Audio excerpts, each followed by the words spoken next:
if at that point in time there would have been NFTs, Ceausescu would have hopped on that Oh my bandwagon? God, Ceausescu would have been on those NFTs in the 70s.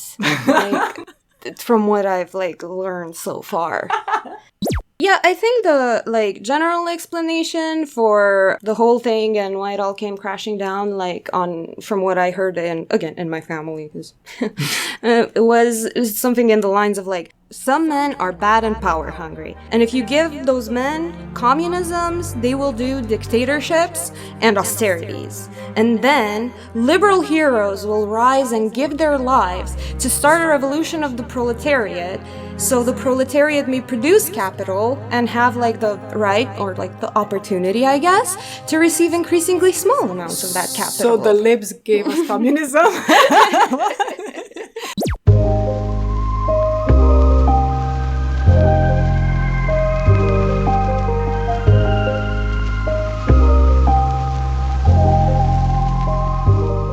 In the words of a previous guest, and we're back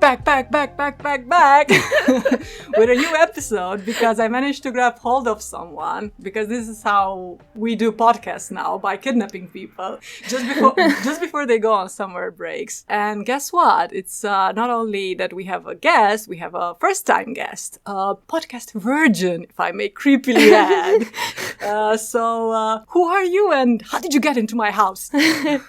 That's weird. I never thought of myself as a virgin or not a virgin. I never really thought about the concept of virginity. So I'm Ira, and I'm a special snowflake that's here to talk about politics, because I have no idea how else to describe myself in this context. I mean, it's a perfect way to describe yourself. Before we dive in, would you like to engage in some banter? As I understand, this is what, the humans do.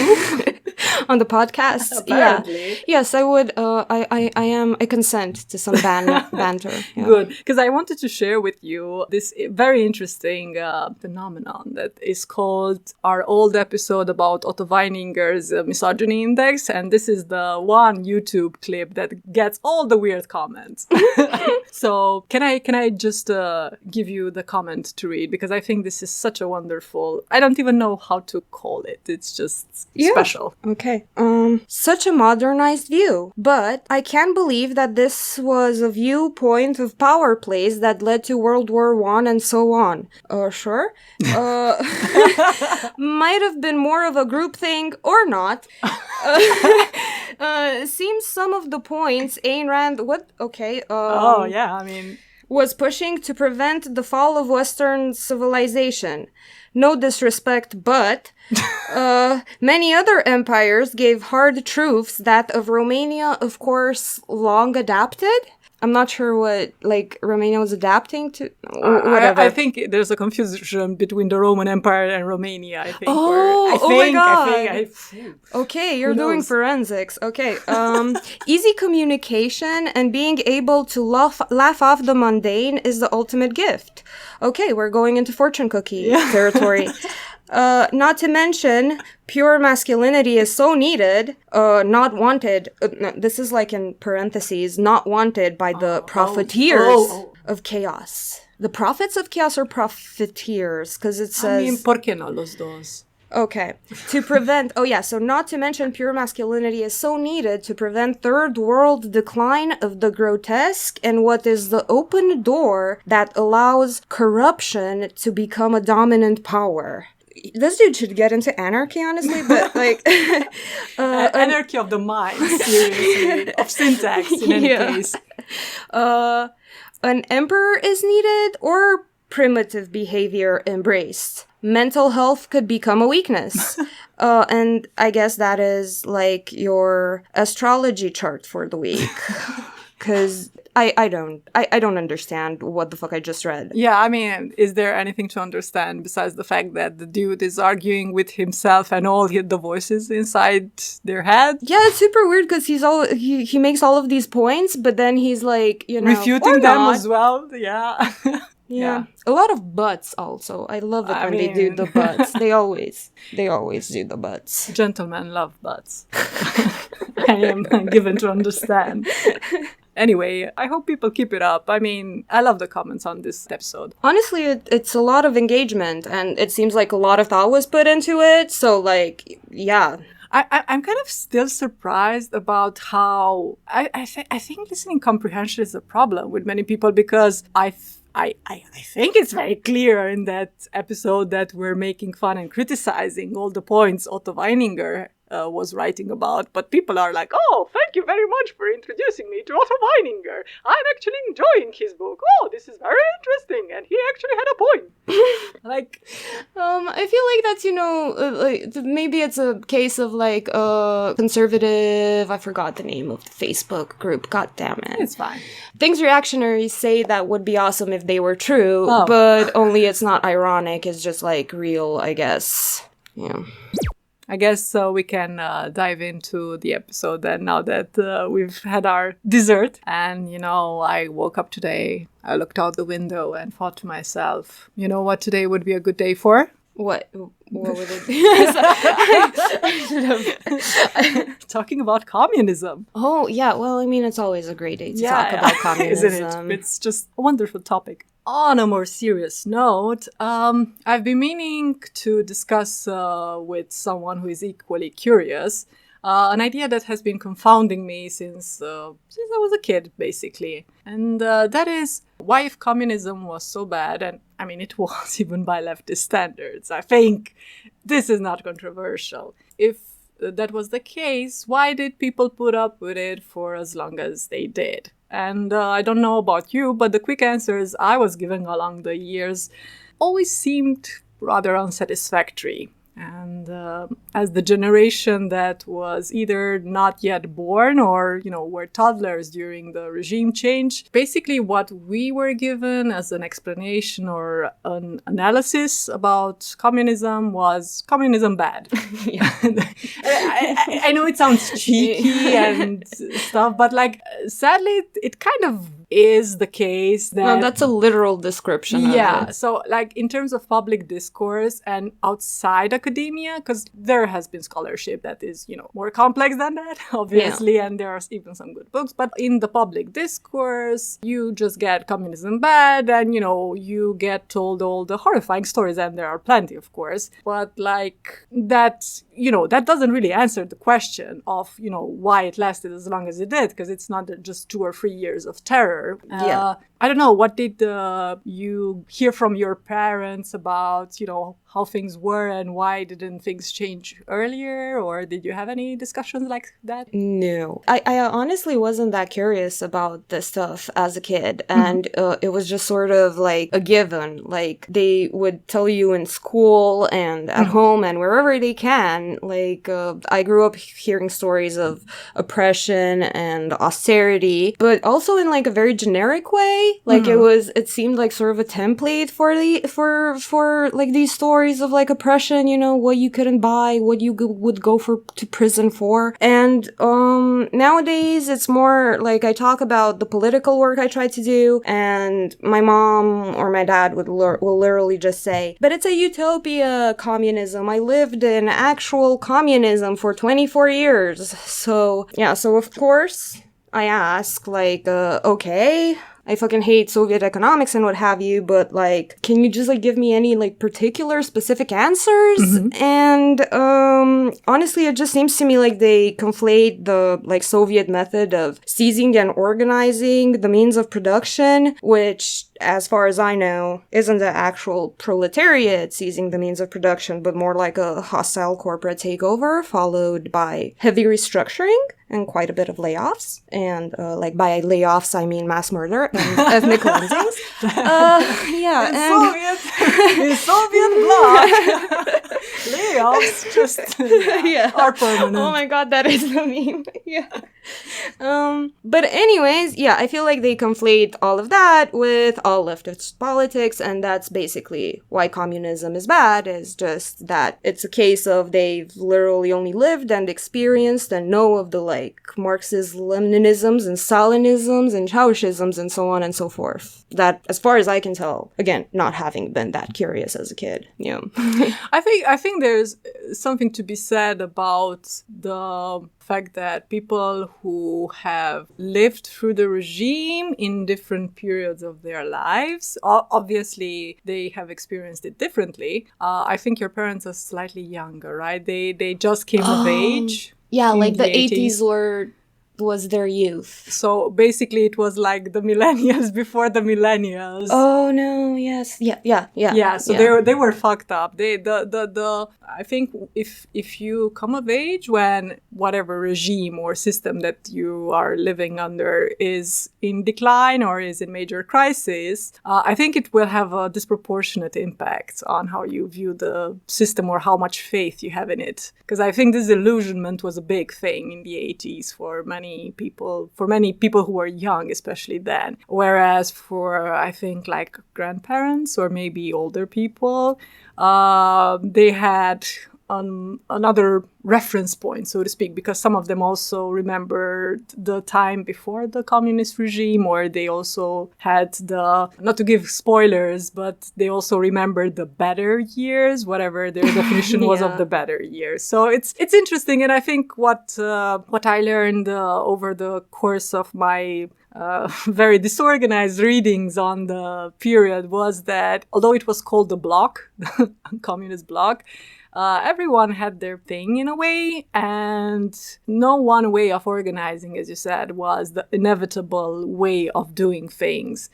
So people were like trying to gauge the leeway and the freedom they had within the given paradigm. But getting back, so I said that the explanations I remember getting could generally be deemed unsatisfactory, but I would also say that they could be categorized as the following. One of them was the essentialist argument. Basically, there's just something deep down that's wrong in the moral fiber of, people who allow themselves to be ruled by autocrats or theocrats, because this was the sort of argument that was also used a while back when, hating on Muslims in Europe was the bigotry du jour. And it's still, trotted out every now and again when people feel like revisiting the old hits. So to speak. And the second one was, I don't know how to call it, the defeatist one. I don't know. We couldn't do much about it at the time. We can't really control our circumstances now either. History just happens. I don't have just faith living it. Yes. So it's defeatism basically. And remembering again the sort of material about the communist period in Romania, I would say that one of the things that I do remember seeing quite a few things about is the one on the resistance. So the people who, opposed the system, the ones who were exiled, who were, as you said, laid off. Permanently. But I think this just deepens the question of, if it was this repressive, how did it hang on to power this much? Because if it's intolerable, then... I still, the question of why persists for me too, because, side note, I remember reading tens of copies of Memoria, this magazine that described first and third-hand accounts of the lives of political prisoners, and it did this in a way that I can only describe as an Othcomi Schindler's List if it was written at the peak of the torture porn era. And my grandpa must have had at least 50 copies of it that I really dug into. That might be how I discovered my love of horror. But anyways, it didn't really teach you about the resistance of what these people were actually imprisoned for. A lot of the time it was, or really cover the resistance. It just taught you what happened when they got you as a person who was revolutionary to them in some way. And it also had deeply religious undertones. But I guess I might have tried looking into it at some point, but I think that these early memories of just reading about the torture and the terror and everything just sort of solidified this view of what was happening, of and of it being like inevitable, and I don't know how to say it. Like I didn't really get room to be curious about it in any way, because it was so like set in stone and everything was telling you about communism. Yeah, sorry, that was like a little off track. But yeah. Do you also remember, because I think also in terms of the general tone of discussion, it was a bit all over the place. So in one instance, as you said, when they talked about the dissenters and the martyrs, right, it was a very solemn tone, right? Yeah. And tragic. But also, if you remember, for quite a while, I think they might still do it because I don't have a TV now. They would trot out these news pieces about the communist nostalgics who would visit Ceausescu's tomb. Okay.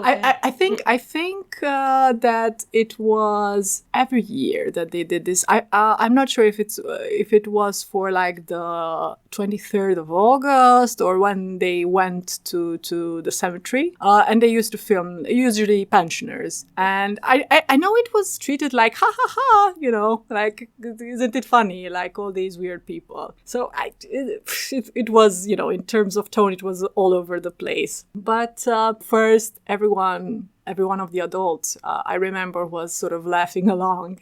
It's like But as the 90s, the hopefulness of the 90s wore off, I remember quite a few of them saying something along these lines. Oh, it was bad by the end of it.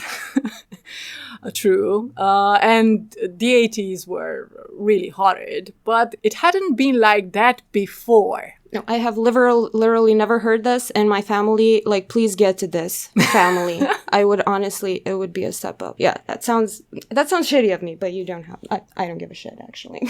But no, I mean, it makes sense if you said, like, your parents came of age, that, like, obviously. Oh, it's not just kids, the parents, it's the grandparents. I mean, not all of the grandparents. We'll probably get into this later at some point, yeah. So this obviously got me a bit intrigued. And when I pressed them, they would say things like, well, things were okay until sort of the 80s, and then it started going downhill, and they would have different timelines for when this happened and the causes of it. I remember quite a few people mumbling that it was after Ceausescu's visit to North Korea or China, I think, in 1971, that he became increasingly enthralled by this sort of Judaism idea, the God Emperor Supreme Leadership. Is that the thing that they taught? I remember this from history class, like the cult of the personality thing going like into turbo mode. Okay. Yeah. I'm not sure if this is the case. And I think there's quite a bit of Orientalism going on there, They went to the East where the crazy authoritarians are, and, he got the bug. Yeah, because I remember, like, this cult of personality bullshit being, like, a thing in the other Soviet states as well, not just, like, here. Yeah. Then you had the conspiracy theorists, and these were the ones who had a similar explanation to what happened, in communist Romania, to the awful war and atrocities that followed the dissolution of Yugoslavia, weirdly enough. And that explanation was that, and I quote, "Sunt interese mari la mijloc, domnule." So that basically means, anti-corruption. So that basically means, there's this elite group of people who had, a vested interest in making sure that the communist paradise that was Romania, along with the Chad, Titoist Socialist Republic of Yugoslavia, had to fail, because, they needed the nuceres. I mean, just like every conspiracy theory, this one, it does have like a kernel of truth, in the sense that whatever system is dominant at a given time will tend to regard any real alternative to it as a possible competitor and enemy, and will try to, hinder its progress. That's true, but like agenturile străine. Yeah, that's a bit of a stretch, though. Yeah. And it could also be argued for anything ever. Of course. And it's absolutely the case that in the 20th century, Western democracies have resorted to making alliances with all sorts of dictators and like terrible right-wing authoritarians to ward off the progress of any socialist movements or communist As parties. they do, yeah. Yeah, I think the like general explanation for the whole thing and why it all came crashing down, like from what I heard in my family, it was something in the lines of like, some men are bad and power hungry, and if you give those men communisms, they will do dictatorships and austerities, and then liberal heroes will rise and give their lives to start a revolution of the proletariat. So the proletariat may produce capital and have like the right or like the opportunity, I guess, to receive increasingly small amounts of that capital. So the libs gave us communism?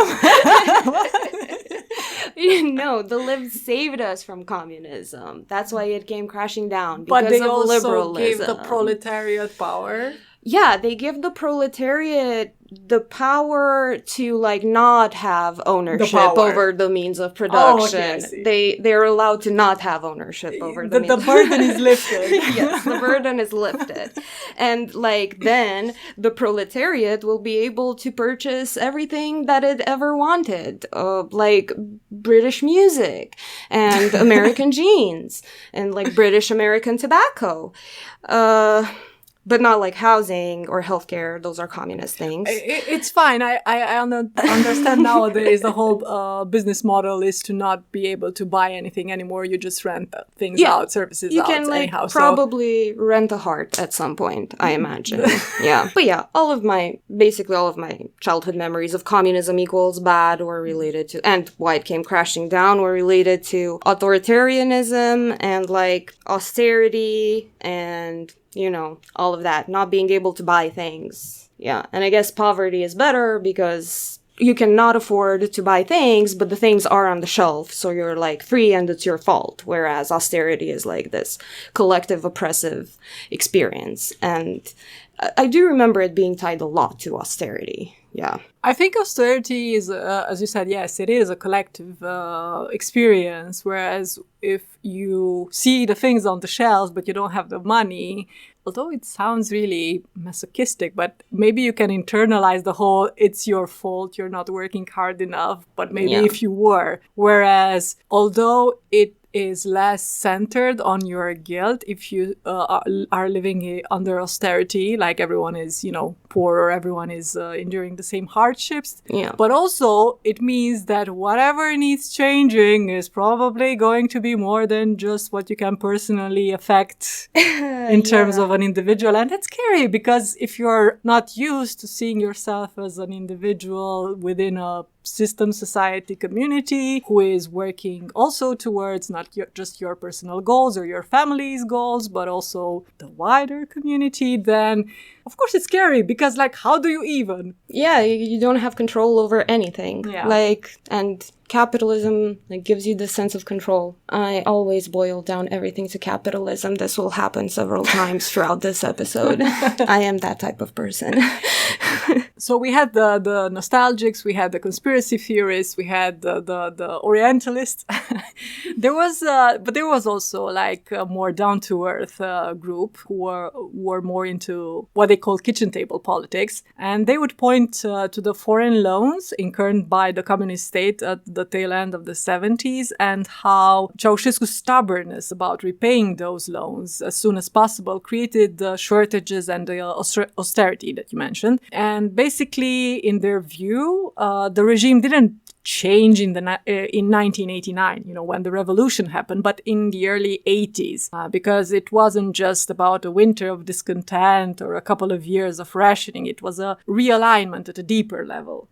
Not to give too many spoilers, but maybe this last group was onto something, at least according to someone who I came across, who had finally provided a more exhaustive explanation, at least from my point of view, of what had happened in that period. So we're going to be quoting extensively from the work of Cornel Ban, an associate professor of international political economy at Copenhagen Business School, and specifically from his paper titled Sovereign Debt, Austerity and Regime Change, the Case of Nicolae Ceausescu's Romania. There are also some links from other articles from him, everything in the description for all you geeks.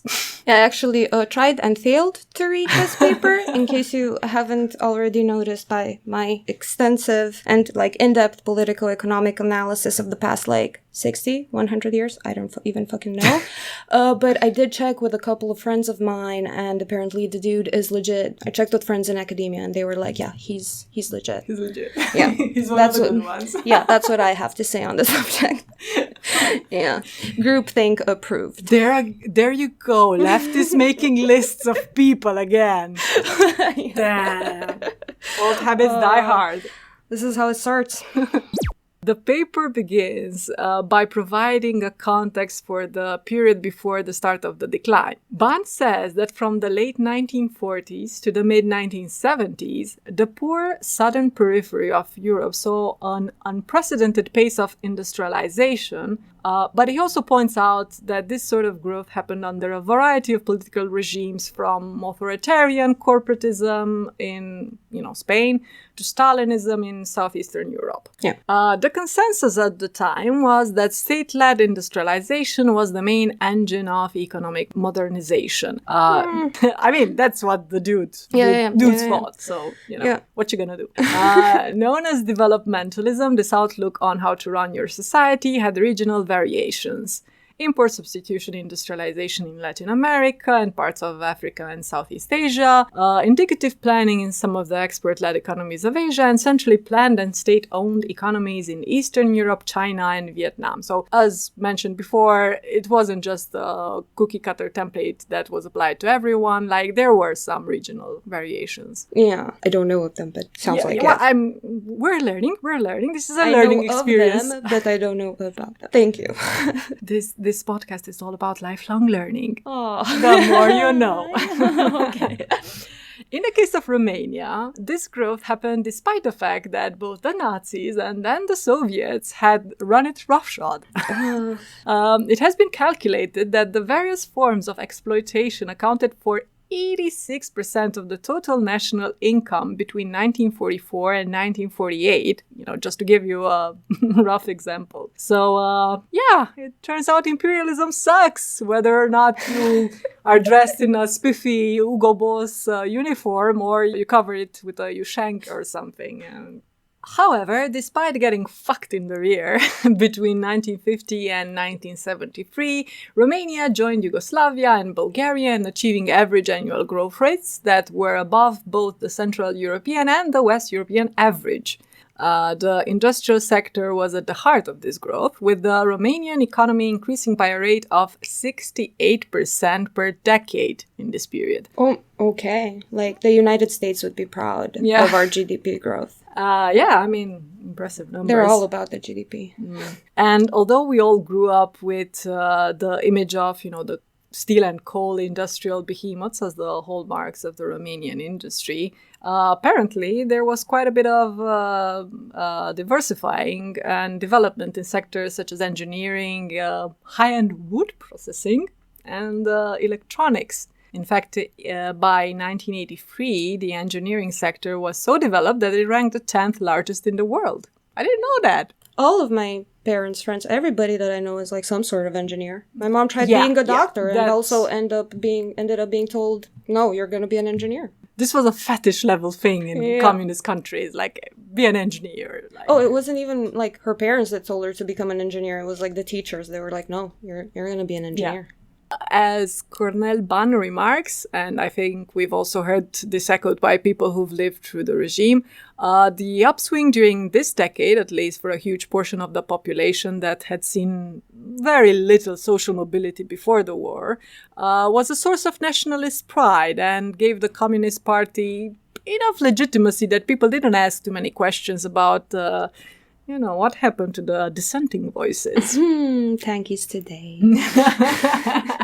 To give you an idea, if you're listening to this as someone from outside the former Soviet bloc, the leap in living standard was such that many people went from subsistence farmers to having access to jobs in cities and receiving training for industry and service positions, although it wasn't always the best of training, but that's another thing. To having their kids go to college or different vocational schools to become engineers, teachers, clerks, artists, and so on. I actually do have actually do have an intervention here, on my dad's side.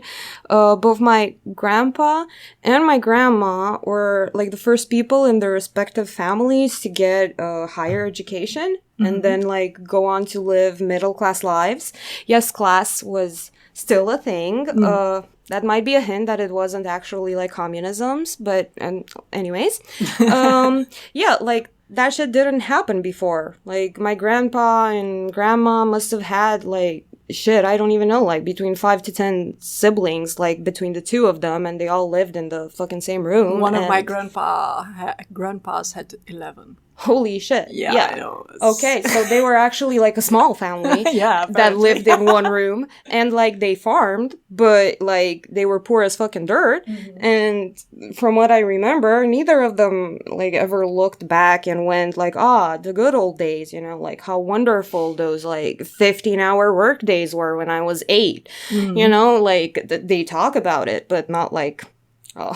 Yeah. I mean, obviously. They were it was kind of shit, it was kind of okay, and then it got increasingly and terminally shit, basically. That's the vibe, the general vibe. Great analysis.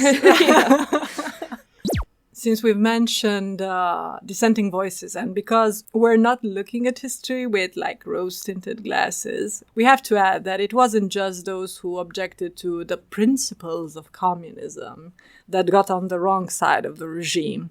So if you were among the farmers who had already owned some land or real estate or factories and so on, your experience of the system was not good. Even if you didn't, get sent to permanent retirement. Even if you didn't get laid off. Yeah, it was still going to be a scarring experience. And I specifically remember now having a conversation with someone who said that their father, how he perceived the whole collectivization, because he was a farmer who had it wasn't an hacienda, but he had a big household and lots of Gospodaria. Exactly. Animals and some land, and he usually hired hands, to work the fields and everything. And actually it was interesting because I was told about the very different ways that this person's mother and father perceived what happened, because, for instance, as I said, the father was the owner, Yeah. His wife was one of the hired hands that he eventually married. He fell in love and they married. What a love story. Yes. It's the trad way. And of course, she didn't perceive it as being as traumatic. It wasn't something that she felt she owned to the same degree that he did. And she did not. And also, even afterwards, she said they were a few years later discussing about, well, it's actually, if it's done well, this, pooling together of resources, both manpower and actual, material resources, can work and be efficient. It's not, in essence, a bad idea if the execution is right. And although they were having benefits materially from the new system, they didn't starve, they didn't lack things, the father still perceived it as something deeply traumatic. So things are going to hit you differently depending on your position. I have so many thoughts on this that I can't even put them. No, I mean, mean, in the idea that, yeah, obviously this depends a lot on, like, upbringing and, like, culture and whatever, you know, sociology, whatever. But, yeah, and it depends a lot on, like, how you interpret it. And obviously, if you had access to private, like, I imagine a lot of people, not being, like, billionaires or whatever, but I imagine that a lot of people that now have, like, private property in this system and are doing well in this system would not be like, yeah, I totally want to, like, do an anarcho-collectivism or whatever. So it's fine. You can, like, still keep all of your shit. It's just that nobody will be working for you to make you more shit. So, yeah. That's sorry. Yeah, everything boils down to capitalism. If only they would have listened to you when they tried to do the publicization. What I don't know. It's fine. Yeah, we don't want your shit. You can keep your shit. You're just not getting labor anymore. Okay, so now let's turn our attention to what was happening in terms of geopolitics. In the mid-60s, the Romanian Communist Party took a nationalist turn, becoming increasingly more comfortable with being in conflict with the Soviet Union and the rest of the bloc. For instance, in 1963, the RCP leaders defied the USSR's plans to force Romania to focus on agriculture, which was seen by Khrushchev as its competitive advantage. Rebels. Do you know what I'm referencing here? Have you heard about this? Because I think they mentioned this in school, but they mentioned it in school when, like, Ceausescu, like, was like, "Fuck you, Khrushchev," or what? No. I mean the Soviet plan to. So basically, as far as I remember, it wasn't actually Khrushchev's plan. He probably was just the one trying to implement it. It was an engineer. Who proposed this thing whereby countries within the Soviet bloc, sphere of influence, however you want to call it, would each specialize on one or two industries, which were considered their competitive advantage. And then, you know... That totally sounds like communism. Competitive advantages and, like, building corporate consolidation, nation-state consolidation. It was communism. It wasn't like... Yeah. Yeah. No, I actually don't remember this, but it seems about right. Yeah. Cornel Ban points out that this nationalist variant of Stalinism contains systemic contradictions. Ooh, big surprise. On the one hand, Romania had a rigid, centrally planned economic structure, with a negligible private sector relying almost exclusively on the profits of state-owned enterprises and wage taxes to feed its public budget. What he highlights again and again is that this was a choice, not an inevitability of how the regime had to progress, as he gives the examples of Hungary and Poland, which experimented with alternative forms of property, economic coordination, and economic sourcing of political legitimacy.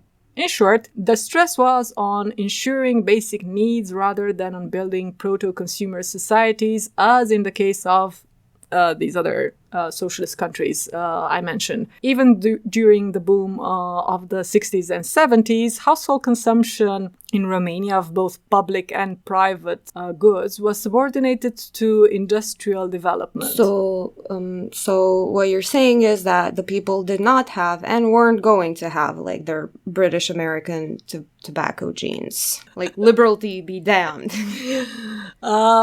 Yeah, they would have Chico and Carpați. Probably. Okay. So, and as much as the state was willing to produce. Yeah. And also Dan Spataru instead of British pop music. So take it or leave it, comrade. Another thing that this turn away from Moscow meant was that if the regime wanted to sustain its industrialization, it needed access to financing, know-how, and markets.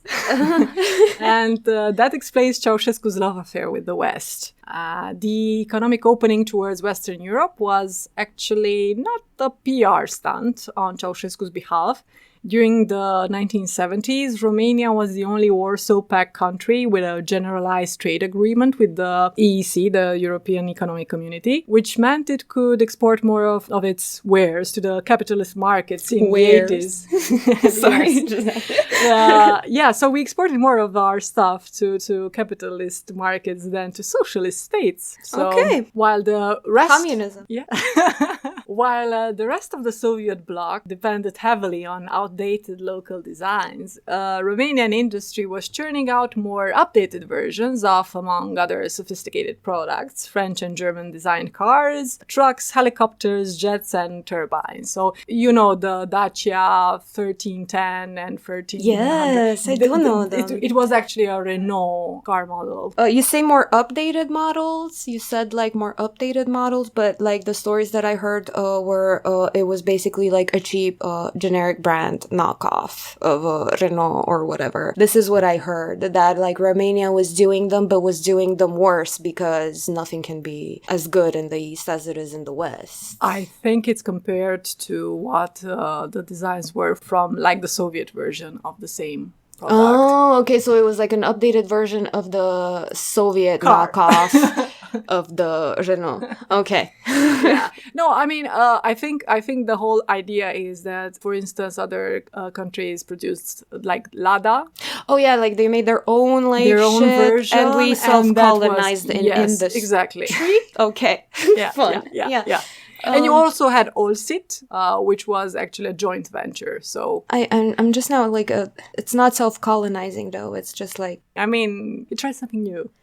don't diss him. He was the person that he could like go down in history as the inventor of the generic brand in Eastern Europe. Romania was also unique because of its early membership in the Bretton Woods institutions, beginning in 1972, which enabled it to access their financing on very generous terms. May I ask what Bretton Woods is and why one or their nation state would benefit from being in such a seems like business institution? You know how after the Great War, World War One. Oh, the Great War. Okay. Yeah, okay. So everyone was in debt. Yes. And they tried to pass around, the debt to each other and like, oh yes, I guess we paid it. Oh.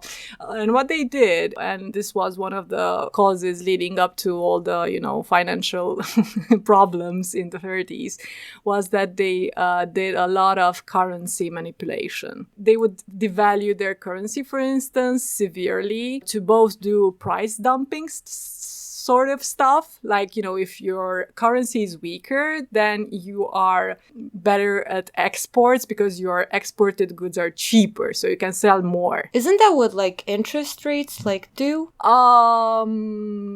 That's access to capital for stuff. Okay. If you're an exporting country, then if you devalue your currency, you can sell more cheap stuff. Yeah. And also, if you devalue your currency and you also inject a lot of it into the economy, then you can also pay your debts nominally quicker. Okay. And so the Bretton Woods was a thing that they held talks about even before the beginning, I think, of the Second World War and during the war, and then it became a thing after. And apparently there were a lot of discussions of how to make this thing work, and a lot of the good ideas were axed by the US. Oh, so it was like basically an institution that regulated currency manipulation, or you had like a little cartel of like currency manipulators? The idea was manipulators? the following. In order to avoid the whole, it was called beggar thy neighbor thing that they did, in the interwar period with the whole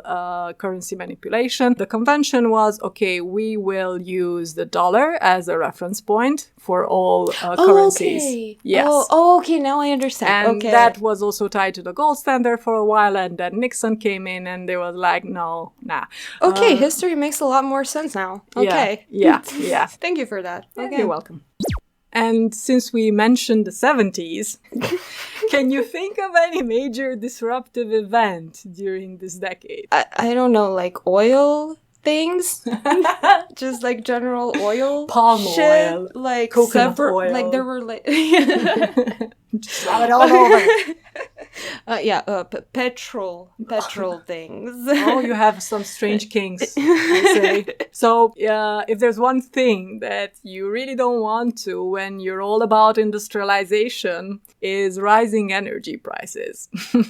And as a small aside to current news, this is one of the reasons why currently Germany is being coy about many things in its foreign policy, because its industry and manufacturing also relies on a certain natural resource that a certain other country has quite a lot of. And another side note, I still to this day dream of the downfall of the German auto manufacturing sector, because I worked for like a German auto manufacturer for like a few months, and it can really like I'm just gonna stop here now, because that's it's just gonna get like xenophobic, and I don't want to get like xenophobic, because that's not my vibe. You see some shit. You especially see some shit as a white collar like worker that has access to the areas where the truly poor work. Yeah, you see some shit, and you see a weird pride in your German managers, which are all German.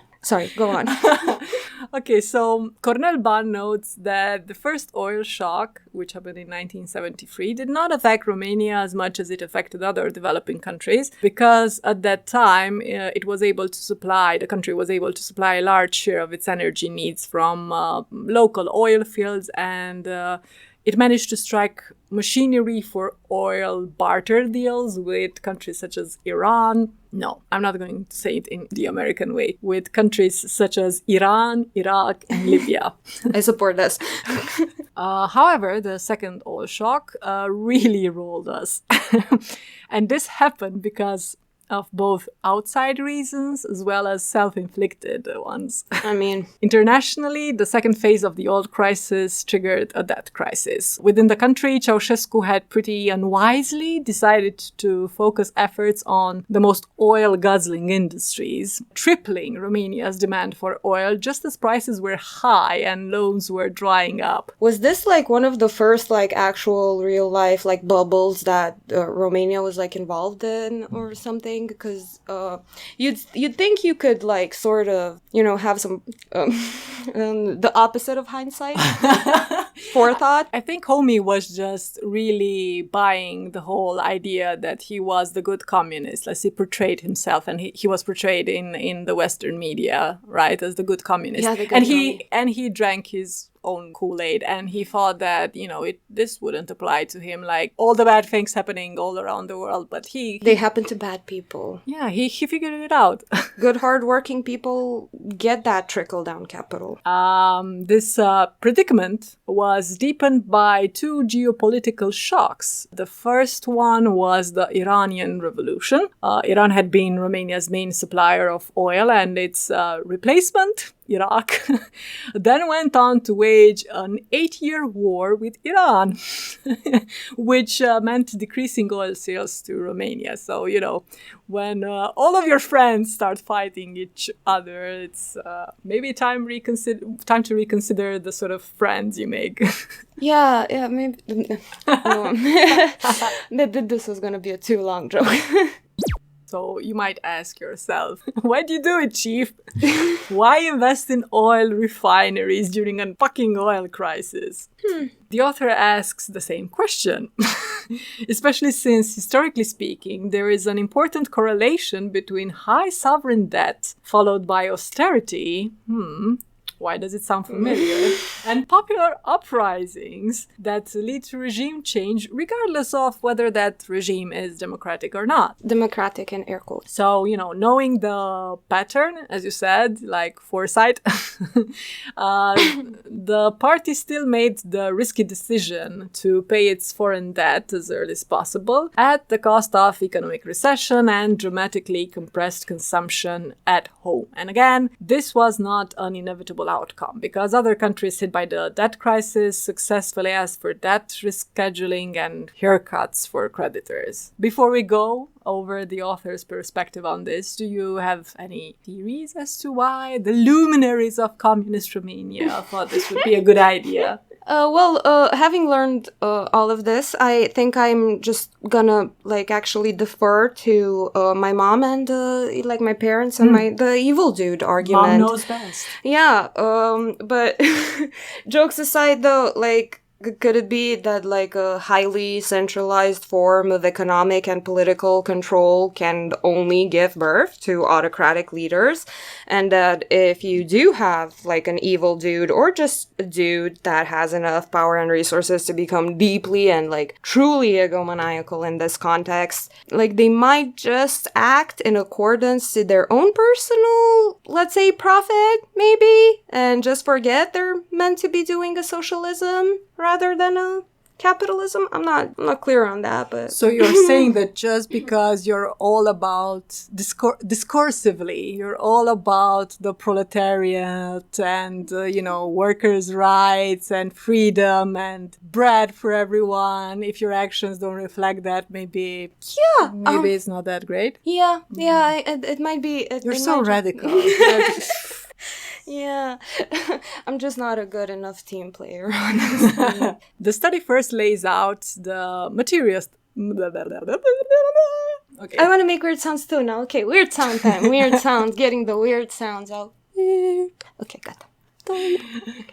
So the study first lays out the materialist explanation for this, and that one is as follows. The sharp increase in the price of oil and development finance in the 1979 led to deep recessions and dependence on IMF and World Bank loans. In turn, this uncertainty led to policy changes, and when those policy changes failed, regimes were ripe for toppling. And an interesting take mentioned in the paper is that the events of December 1989 can be viewed as less of a revolution and more of a bank run on the regime itself, with the party and state officials and the police and secret services and the army and the most privileged members of the intelligentsia withdrawing their support for Ceausescu once a mobilized public defied the regime. One might just say that they had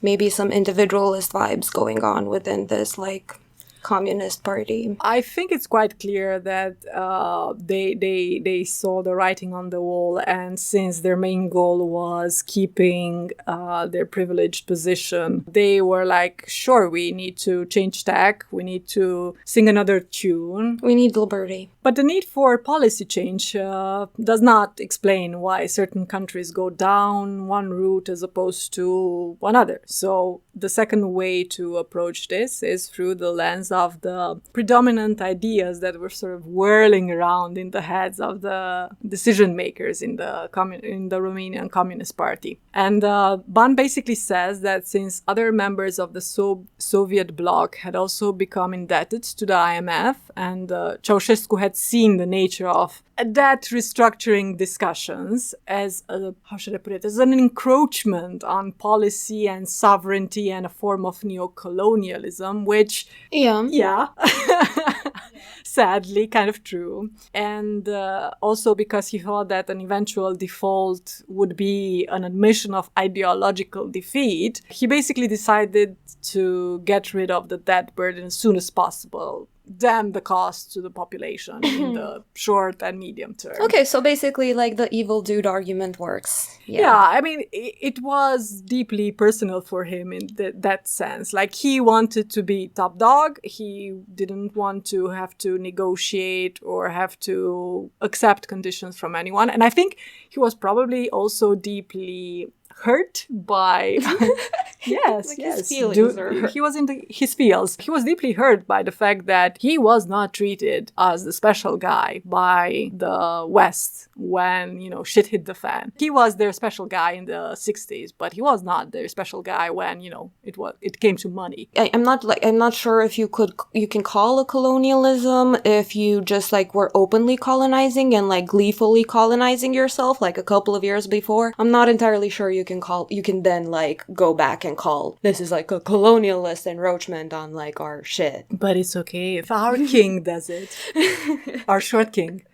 Yeah, I mean, this is where it gets really sad, because at the end of the day, whether you're sacrificing people's needs in favor of markets, as we see so often today, or because of wanting to be the big boy in your own neck of the woods, the fact of the matter is that regular people are still the ones getting thrown off to one side, and that's not good. From an ideological standpoint, apparently Ceausescu was a very simple boy. For him, industrialization equaled freedom to basically do whatever the hell he wanted. And this is when the whole autarky thing was, yes, we're doing this. Freedom. Citizens' material needs were something you could dispense with. Peasants should just grin and bear it because you are a master strategist and... It will trickle down. Yeah, eventually. It will trickle the fuck down. So to meet the debt repayment schedule, Ceausescu demanded a radical revision of the 5-year plan. That's how the economy worked at that time. That would make the early payment of foreign debt the chief priority of economic policy. No new debt was to be contracted from private lenders or other states either. Oh, so this is the part where Ceausescu basically decides to take a sabbatical from the global economy to focus on his personal He's just project. Cutting out all the toxic people in his life. He is now. Okay. As investment in industrial expansion was set to continue, because, stay the course, industrialization is still what we're doing here, boys. All imports had to be cut drastically, and the value of exports had to go up. Overall, between 1981 and 1989, the supply of food staples was nearly halved. This is the part that we actually hear about. We heard about, okay. Yes, I mean, it's food staples, not caviar, not, Gucci shoes. No, it's just food staples. Nutrition. Yes. To survive. Calorie intake, think of it in those very stark terms. The things they rationed at Leningrad. Oh no, that was a bad comparison. The production of consumer goods was also nearly halved during the same period, and to make matters worse, its share in exports was increased. So not just you have less of the good stuff available, but the stuff that is produced is shipped abroad for, those sweet dollars. As a counterexample, again, this was not inevitable, this was a choice. Poland, which was similarly indebted, cut consumption by only 10% in 1981 and then restored it to its previous levels 2 years later. Yes, we're in debt, but the people shall not starve. Yeah, I mean, the one would argue, especially a communist might argue that people need, food to produce. Labor, for instance. Yeah. Ceausescu was not vibing with that, apparently. Yeah. To save dollars, barter deals paid for commodity imports. For example, the export of engineering industry outputs to Iran, Iraq, and socialist states was bartered for imports of oil and other commodities that otherwise would have had to be paid in scarce foreign currency. And as I understand, many of these deals were not exactly, win-wins. Yeah, I think that's what happens when you decide to take a break from reality. Yeah. And because stupid leadership can't stop itself until it memes everything into absurdity, in 1988 and 1989, Ceausescu decided to pay $1 billion. Think of it, $1 billion, in those years.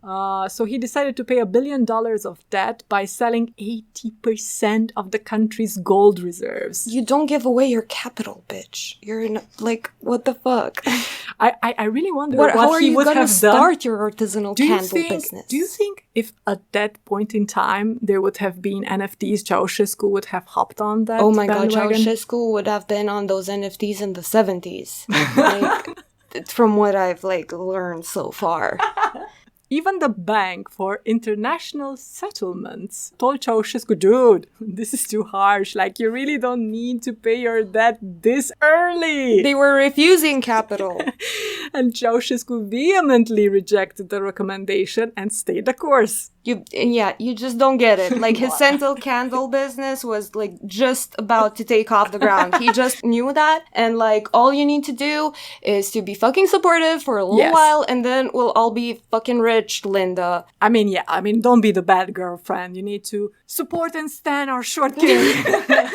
Yeah. Taking a small detour to our present situation, I think we can see what a mess it is for any country's manufacturing industry to switch from using imported components to developing everything in-house, especially on a very short notice. Russia. That was such a dark jab that I didn't like. Didn't expect it? Yeah, it honestly took me by surprise.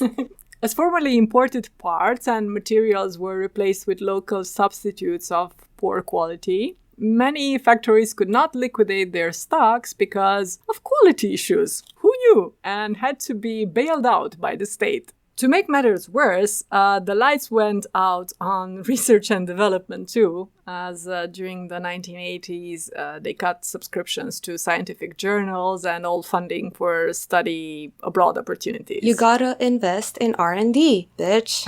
Like, we keep making fun on this podcast how education is not the solution to every problem that people have, but also don't make this the first thing you cut. So, yeah. Schools and the extensive apartment complexes that house the newly urbanized population saw regular electricity and heating cuts during sub-zero temperatures because an expanding industry struggling to meet the export targets of the regime needed more electricity. Spending on healthcare, the hallmark of the regime's social progress, was also cut. As you do. Even essential items like insulin and single-use syringes were hard to come by. That reminds me of something. Yeah, it also explains the fact that in the 90s, when we found out about, AIDS as an official thing, like that existed not only in capitalist countries, but in our own neck of the wood as well, we found ourselves with an epidemic on our hands because of all the, lack of syringes, I guess. Which might make... And unprotected sex, because condoms were not a thing that you could buy because you had to produce workers. Yeah, and also you had to produce condoms to come by them. Condoms. Yeah, which honestly might make one think that they are poor and starving and whatever, which because they are, but it might make one think that they're actually poor even when they're not. Is just that daddy has plans with the capital acquired from the things you produce, and that plan is less your well-being and more his scented candle business. Daddy has a plan. Yeah, with that I just realized now that with that any semblance of logic that this metaphor may have had has completely crumbled. But honestly, not unlike Soviet economics, where communism is understood as a thing we do to, we pretend to do to cover up the fact that our entire nation state is basically one corporation and two trench coats. But aren't trench coats bourgeois? I'm confused now.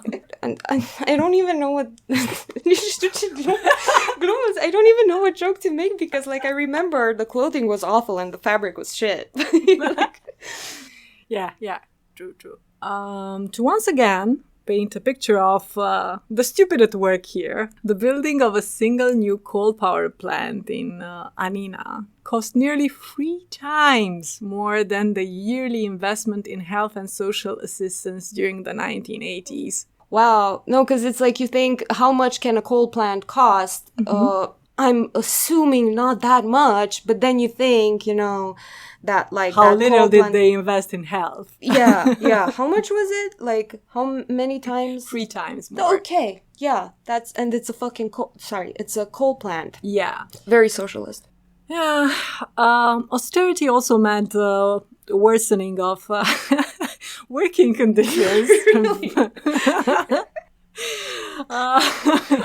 Living in a workers' utopia already, comrade. Oh my god.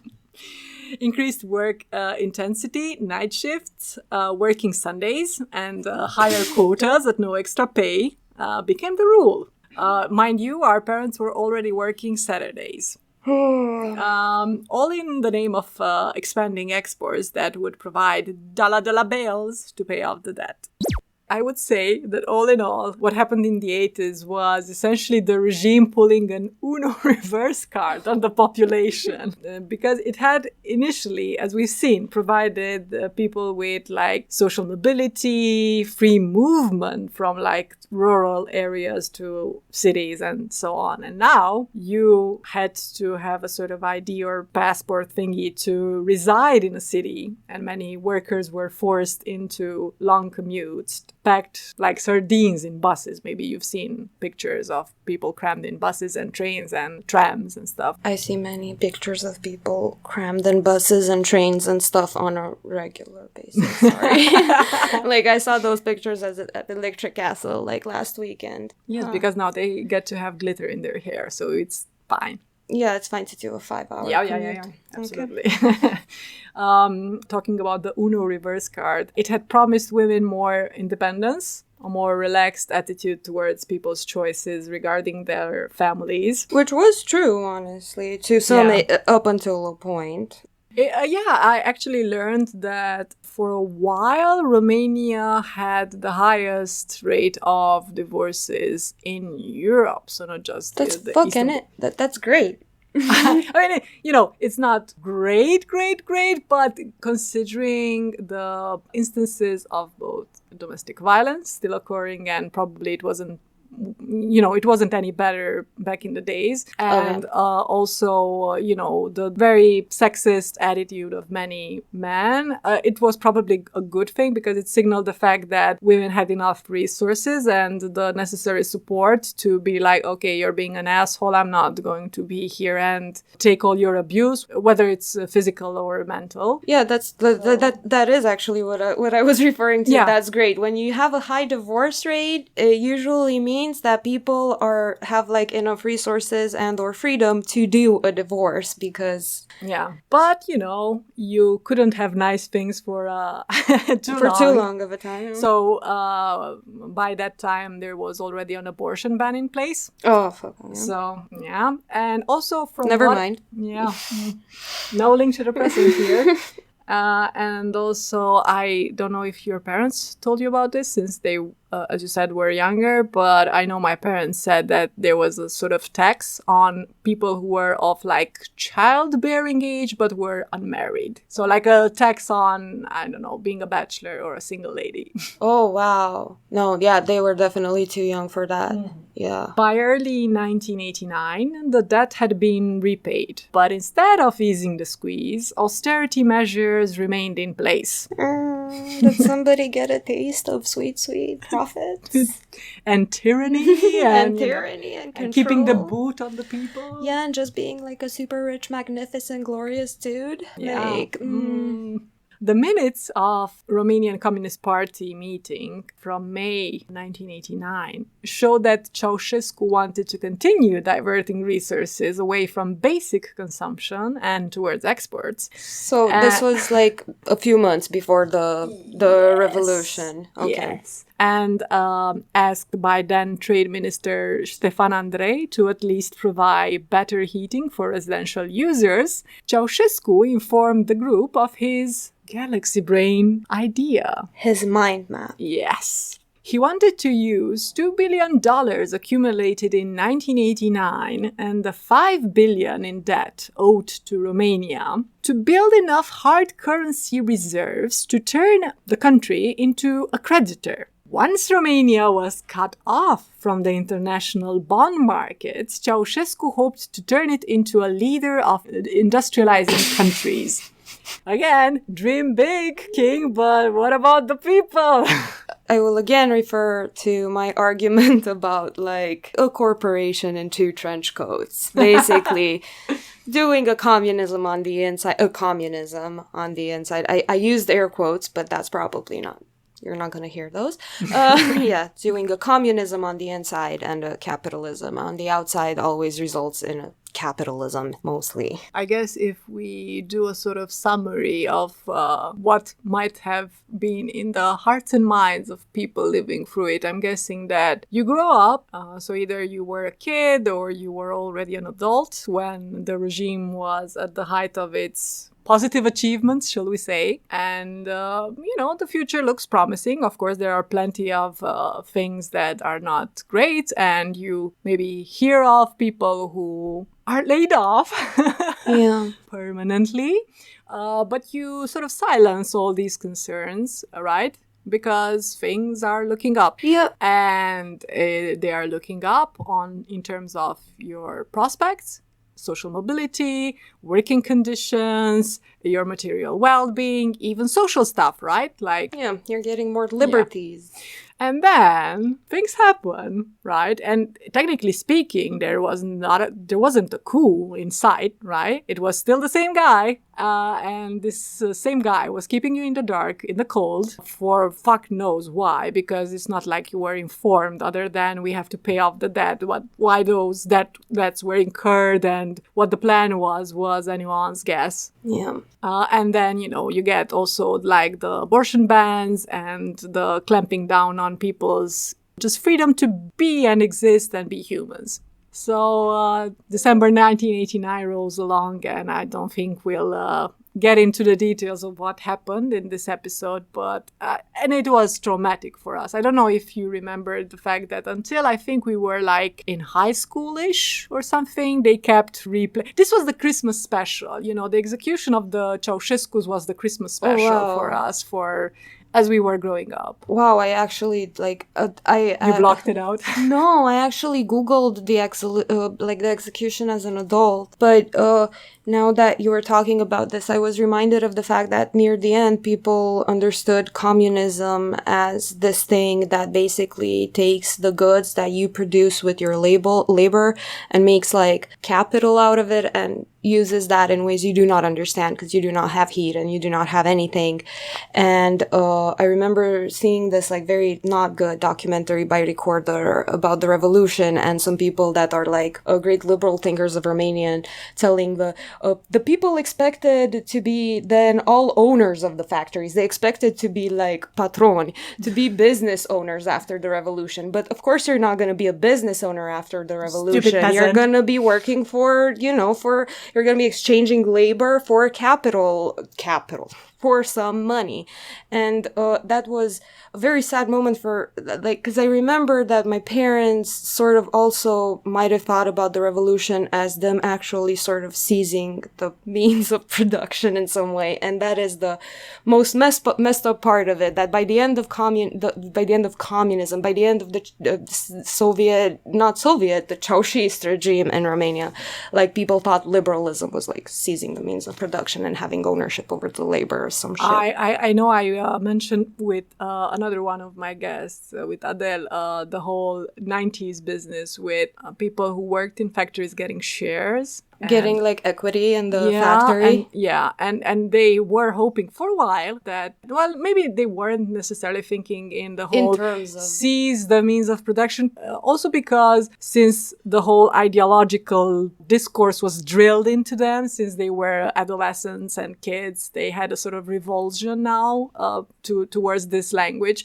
But they were hoping that, I don't know how this thing works. I don't know how capitalism works. I don't know whether or not we'll get capitalism or whatever the fuck this is going to be, but I hope it's going to be better.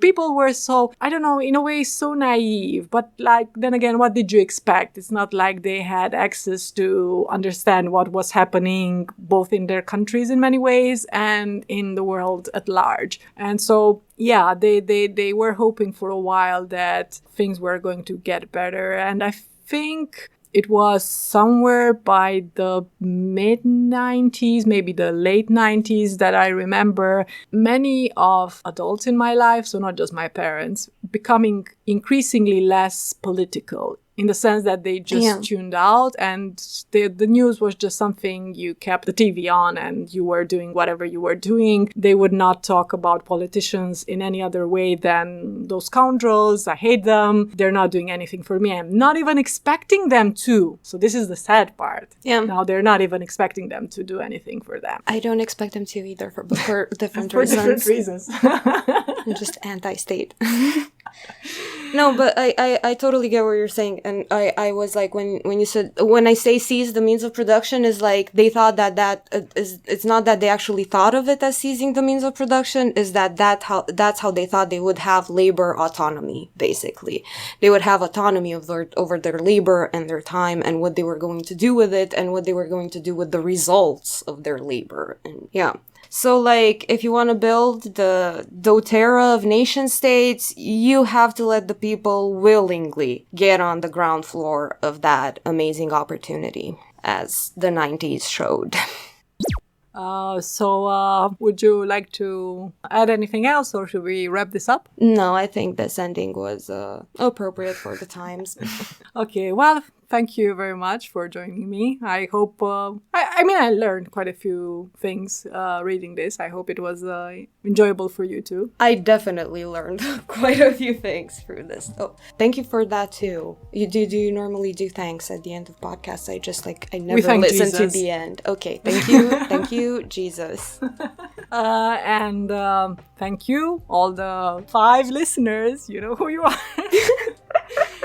And share, like, and subscribe, all that jazz. And see you next time. Bye. Bye.